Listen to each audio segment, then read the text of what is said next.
Degeneração macular relacionada à idade. Forma seca ou forma úmida? Essa é uma pergunta muito frequente no consultório e nós vamos explicar um pouquinho sobre essas duas formas avançadas da degeneração macular.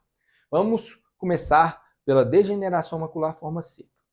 Ocorre nos pacientes que têm a degeneração forma seca um processo que nós chamamos de atrofia na região da mácula. O que é atrofia? Atrofia nada mais é do que o enfraquecimento das células que percebem a luz na região da mácula. A mácula é uma área nobre da retina. A retina está lá no fundo do olho.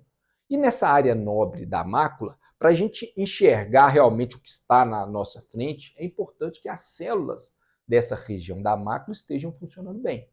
Se as células dessa região começam a atrofiar, ou seja, a ficar mais fracas e muitas vezes ausentes, o paciente para de enxergar bem e começa a cair a visão. Então, isso é uma característica, é o que acontece nos pacientes que têm a degeneração macular forma seca. É o enfraquecimento, a morte realmente das células fotorreceptoras, são aquelas células que percebem a luz, que fazem a gente enxergar. E na degeneração macular forma úmida, o que acontece? Na forma úmida ocorre o acúmulo de líquido na região da mácula. Esse líquido ele é extravasado a partir de um vaso sanguíneo que tem anormal ali na mácula. Então, ocorre a formação de um vaso sanguíneo anormal nessa área nobre, que nós chamamos de mácula, e através desse vaso sanguíneo anormal começa a extravasar líquido, esse líquido acumula na região da mácula, altera a anatomia da mácula, ou seja, altera toda a mácula e leva a baixa visual. Hoje nós temos tratamentos eficazes e seguros para essa forma úmida da doença que consegue eliminar, retirar esse líquido e deixar a mácula seca novamente.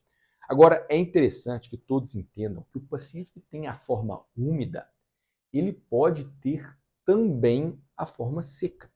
Então, o paciente ele pode ter um acúmulo de líquido que precisa de tratamento, mas ao mesmo tempo ele pode ter uma atrofia das células fotorreceptoras, ou seja, as células não funcionando muito bem.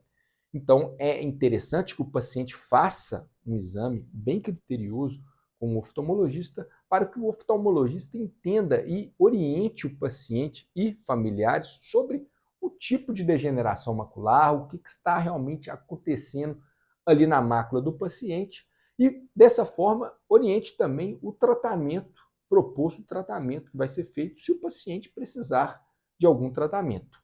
Se você tem alguma dúvida, deixe aqui nos comentários, nós vamos responder às dúvidas e se você gostou, deixe já o seu joinha e compartilhe esse vídeo com quem precisa dessa informação.